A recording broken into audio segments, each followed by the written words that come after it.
Bonjour mes frères et sœurs. Nous voici en dernier jour pour ce nouveau plan, pour ce plan qui s'appelle Dieu avec nous. Nous allons lire donc aujourd'hui sur le thème que Dieu est avec nous pour nous donner la vie. On a vu que Dieu est là pour nous guider, Dieu est là pour nous sauver, Dieu est là pour nous aimer. Aujourd'hui, nous allons voir que Dieu est là pour nous donner la vie et la vie en abondance. Alléluia. L'évangile selon Jean commence par une description poétique de qui est Jésus. Dans son style inimitable, l'apôtre déclare que Jésus est Dieu et que tout être créé a reçu la vie par lui. Il poursuit en disant qu'en lui était la vie et que la vie et la lumière étaient la vie pour toute l'humanité. Jean 1, 4. Il utilise le mot lumière pour mieux décrire qui est Jésus dans son épître et écrit que si nous disons que nous sommes en communion avec lui et que nous marchons dans les ténèbres, nous ne vivons pas la vérité. 1 Jean chapitre 1, verset 6. Jésus est donc celui qui apporte la lumière et qui donne la vie. Alléluia. La lumière dans notre monde est l'ingrédient principal nécessaire à toute vie. Les plantes ont besoin de la lumière, du soleil pour la photosynthèse, afin de pouvoir produire de la nourriture que nous consommons. Le même processus de photosynthèse génère de l'oxygène, ce qui est très important pour nous, les êtres humains.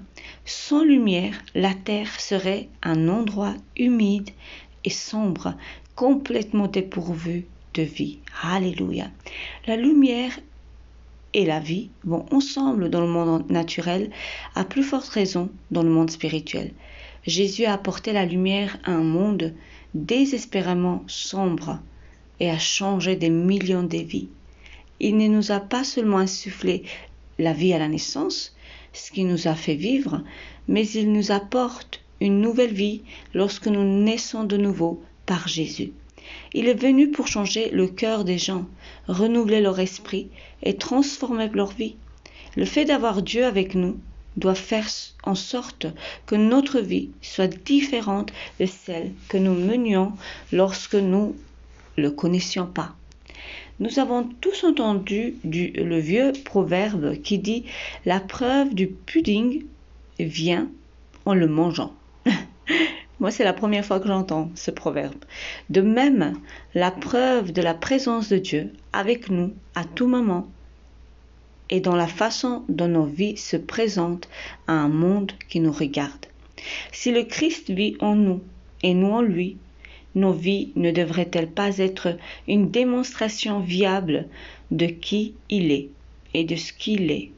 Dans Jean 10, verset 10, Jésus parle de la façon dont l'ennemi, le diable, vient voler, tuer et détruire, mais aussi de la façon dont il, Jésus, est venu apporter une vie abondante. Amen. Cette vie abondante est la preuve vivante d'un Dieu toujours présent et impliqué dans nos vies.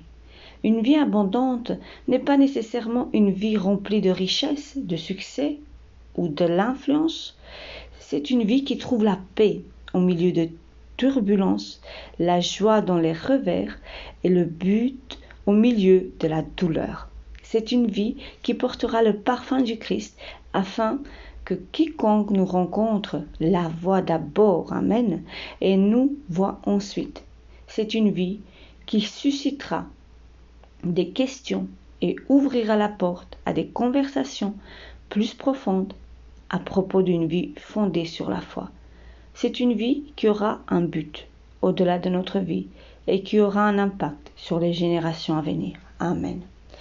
Puisse notre vie parler plus fort que nos messages sur les médias sociaux, sur qui est le Christ pour nous. Puisse notre vie parler plus fort que ce que la culture populaire présente comme la vérité.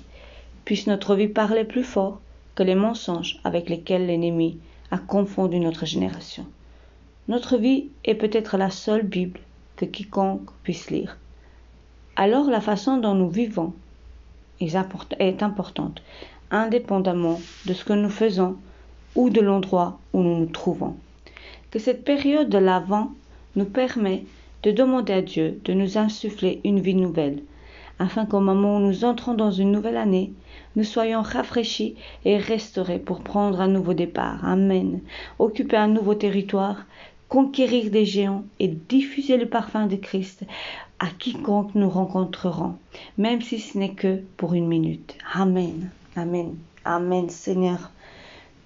Que tout cela soit fait pour ta gloire, que nos vies reflètent ta vie, et que oui, ce parfum agréable, ce parfum saint, de sainteté, d'amour, puisse, on va dire, dégager de notre vie, qu'elle se voie et que les gens soient attirés par toi et pas par nous, mais par la manière dont nous allons vivre, car c'est toi qui habites dans nos cœurs et dans nos vies. Alléluia. Faisons une petite prière de remerciement. Seigneur, je te remercie d'avoir envoyé Jésus pour être avec nous. Je te remercie pour le Saint-Esprit qui continue à m'inculquer une foi nouvelle et à orienter mon cœur vers toi. Pardonne-moi tout égoïsme ou orgueil. Je prie afin que je vive ma vie pour toi et pour ta seule gloire. Amen, dans le nom de Jésus. Amen, amen, amen. Seigneur, merci. Merci pour la vie. Merci pour ton Esprit Saint qui est là tous les jours, qui nous insiste, qui ne nous abandonne pas. Il nous enseigne, il nous guide, il nous aime. Il nous sauve au moment où il faut. Alléluia. Merci, Papa. Merci de faire de nous des enfants mûrs, mis à part pour toi. Que la vie de sainteté soit présente chaque jour, au nom tout-puissant de Jésus. Amen. Nous sommes dans Jean 1. Nous allons lire ce passage dans lequel Jean nous parle de la lumière de Dieu. Au commencement était la parole, et la parole était avec Dieu, et la parole était Dieu. Et il était au commencement avec Dieu. Toutes choses ont été faites par elle, et rien de ce qui a été fait n'a été fait sans elle. En elle était la vie, et la vie était la lumière des hommes. La lumière, lui, dans les ténèbres, et les ténèbres ne l'ont point reçue.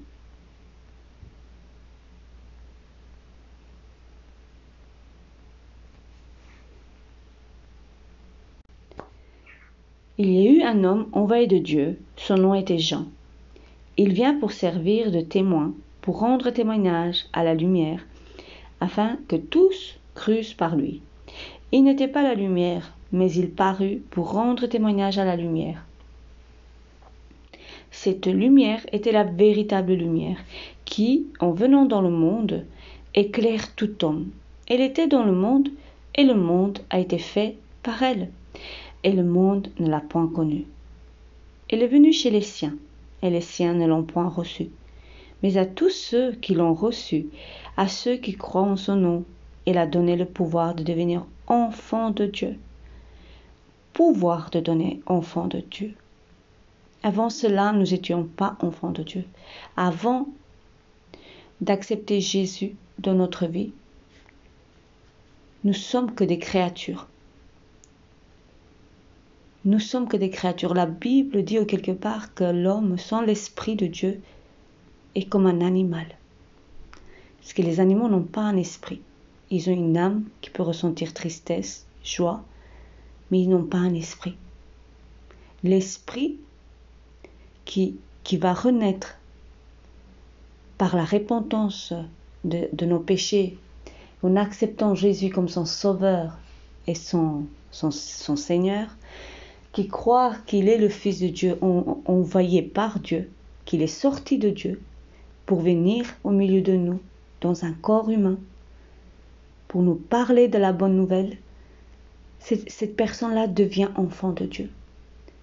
Parce qu'elle a accepté le Seigneur dans sa vie, elle a accepté la lumière de Dieu, et cette lumière rentre dans son cœur, alors elle illumine cette personne, elle redonne vie. Toute personne sans Jésus est éteinte. C'est comme une lampe éteinte. Quand Jésus vient dans le cœur d'un être humain, cette lumière est allumée, c'est-à-dire la partie spirituelle, esprit, prend vie. La partie qu'on a perdue à cause d'Adam et Ève qui ont péché. Jésus veut reprendre cette place, veut redonner vie à cette partie de notre être. Comme vous le savez, nous sommes corps, âme et esprit. La partie de l'esprit doit prendre vie. C'est pour ça que la Bible dit que nous étions morts. À demi-mort même. À demi-mort parce qu'il y a une partie de notre être qui est l'esprit était mort. Alléluia. Et Jésus est venu redonner vie, nous donner la vie. Alléluia. C'est comme ça qu'on peut être en contact avec Dieu, avoir accès à son trône de grâce. Alléluia. Tous ceux qui l'ont reçu et ceux qui croient en son nom, elle a donné le pouvoir de devenir enfants de Dieu, lesquels sont nés non du sang, ni de la volonté de la chair, ni de la volonté de l'homme, mais de Dieu. Et la parole a été faite chair, elle a habité parmi nous, pleine de grâce et de vérité, et nous avons contemplé sa gloire, une gloire comme la gloire du Fils unique, venu du Père. Alléluia. Le Fils unique qui était vraiment le Fils de Dieu dans la chair, mais Dieu dans son esprit. C'était le seul qui faisait la volonté de Dieu dans la chair. C'est pour cela que je crois qu'on peut appeler Jésus Fils de Dieu. Fils de Dieu, parce qu'il était totalement saint, 3 fois saint. Dans son corps, âme, esprit, tout son être était déjà saint. Or que tout le monde entier était éteint. Imaginez-vous, le monde est plongé dans les ténèbres. Jésus vient, c'est la lumière du monde. Il est la seule lumière, la seule lampe allumée. Il est le réseau principal de la vie. Alléluia. Il est le dépôt là où on doit aller puiser la lumière. Alléluia. Alléluia. Et lui, il est venu dans ce petit corps. Il a grandi. Il est la lumière de Dieu. Et on doit aller puiser la lumière, la vie en lui. Alléluia. Waouh, Seigneur, tu es bon. Jean lui a rendu témoignage et s'est écrié. C'est celui dont j'ai dit, celui qui vient après moi m'a précédé car il est avec moi. Et nous avons tous reçu de sa plénitude, et grâce pour grâce, car la loi a été donnée par Moïse. La grâce et la vérité sont venues par Jésus-Christ. Personne n'a jamais vu Dieu, le Fils unique qui est dans le sein du Père, et celui qui l'a fait connaître. Amen. On voit ici qu'il dit, et nous avons tous reçu de sa plénitude. La plénitude, ça veut dire, comme je dis, c'est le grand dépôt, le réseau principal, le siège de la lumière. Alléluia. Il est la plénitude. Et c'est de là qu'on peut recevoir tout ce dont nous avons besoin. La lumière de la vie, l'amour, tous ces ingrédients, patience, tout, amour, tolérance. On doit être imbibé dans sa lumière, dans sa sainteté et être transformé comme lui il est. Alléluia. 1 Jean 1, verset 5. La nouvelle que nous avons apprise de lui et que nous vous annonçons, c'est que Dieu est lumière et qu'il n'y a point en lui des ténèbres. Amen. Si nous disons que nous sommes en communion avec lui et que nous marchions dans les ténèbres, nous mentons et nous ne pratiquons pas la vérité. Mais si nous marchons dans la lumière, comme il est lui-même dans la lumière, nous sommes mutuellement en communion. Alléluia. Et le sang de Jésus, son Fils, nous purifie de tout péché. Voilà. Marchons dans sa lumière, selon sa volonté, selon sa parole, unis par son Esprit Saint, unis par l'Esprit de Dieu. Et en lisant la parole de Dieu chaque jour, en priant Dieu, ça, c'est une communion qu'on doit rester constamment en communion avec le Seigneur pour que nous puisons dans sa lumière, dans sa vie, car il est vraiment le cep. Il est vraiment le cep. Et nous sommes les sarments. Alléluia. Et les sarments ne peuvent pas survivre s'ils ne reçoivent pas la vie du cep. Alléluia. Alléluia. J'espère que c'est clair. Alléluia. Jean 3. Verset 19, et ce jugement, il y a un jugement Ce jugement, c'est que la lumière étant venue dans le monde, les hommes ont préféré les ténèbres à la lumière. Oh, parce que leurs œuvres étaient mauvaises. Car quiconque fait le mal haït la lumière et ne vient point à la lumière, de peur que ses œuvres ne soient dévoilées. Mais celui qui agit selon la vérité vient à la lumière, afin que ses œuvres soient manifestées parce qu'elles sont faites en Dieu. Alléluia. Il y a un jugement qui se fait, on va dire presque naturellement, puisque tu ne reçois pas la lumière, puisque tu ne cherches pas la vie dans ton Sauveur, lui qui est la lumière, lui qui a la plénitude de cette vie, tu ne peux pas être ranimé, on va dire. Recevoir la lumière, c'est être réanimé à la vie, ressuscité de la mort et être sauvé. Dans la lumière, tes yeux vont s'ouvrir. Dans la lumière, nos yeux s'ouvrent et nous voyons où nous sommes. Lorsque la lumière s'allume dans nos vies, c'est là que nous pouvons voir que nous sommes dans le péché. Ouh là, Seigneur, je suis dans le mal. Oh mon Dieu, là où j'ai marché, mais il y a des saletés. Et tu feras tout pour te retirer de cette saleté. Vous comprenez? Si vous marchez dans la boue ou dans les cacas d'or et que vous voyez avec vos yeux, alors là, vous allez vous retirer. C'est la même chose avec le spirituel en Dieu. Dieu illumine nos yeux par sa lumière, sa sainteté. Et alors, on voit où nous marchons, on voit où nous sommes, on voit dans quelle situation nous nous sommes mis, on voit que nous sommes pécheurs. Parce que tant que nous n'avons pas la lumière de Dieu, la parole dit que pour les voies de l'homme, pour lui, sont tous bons. Ils sont tous bons. Il est toujours juste, il est toujours droit. Que Dieu nous fasse grâce encore et qu'il illumine nos yeux, nos vies, nos cœurs et que nous voyons nos erreurs, nos péchés cachés par les ténèbres. Alléluia. Que cela soit éclairé pour nous au nom de Jésus. Sinon, il y a un jugement qui se fait. Si nous restons dans les ténèbres et que nous refusons la lumière, la vie de Dieu, nos œuvres, le péché nous condamne. C'est même plus Dieu qui nous condamne. C'est la personne même qui ne veut pas de Dieu. Car ses actions sont mauvaises. Et cela empêche les personnes de venir à Dieu.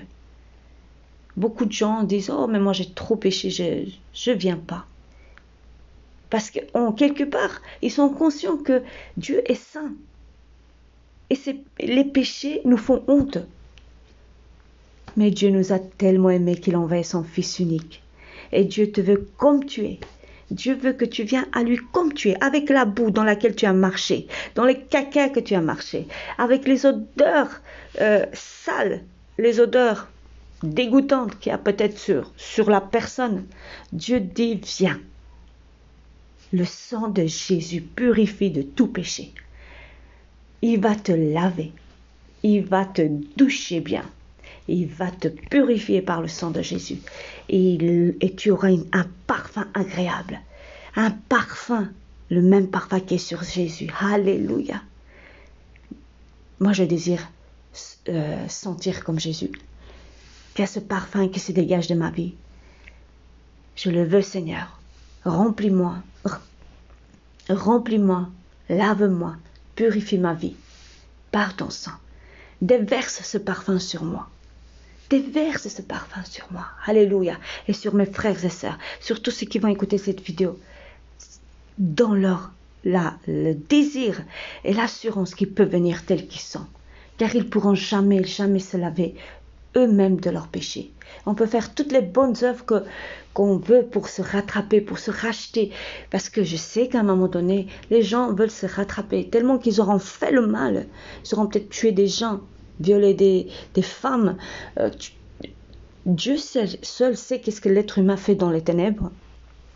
Toutes ces atrocités qu'il peut faire. S'il vient Dieu, Dieu le restaurera. Dieu va lui changer la vie, il va le faire renaître, il va le délivrer de tous ces démons, tous démons qui oppressent la vie des gens. Mais il faut tout simplement venir à Jésus et lui faire confiance. Et il fera le reste, car il est Dieu Tout-Puissant. Amen. Oh,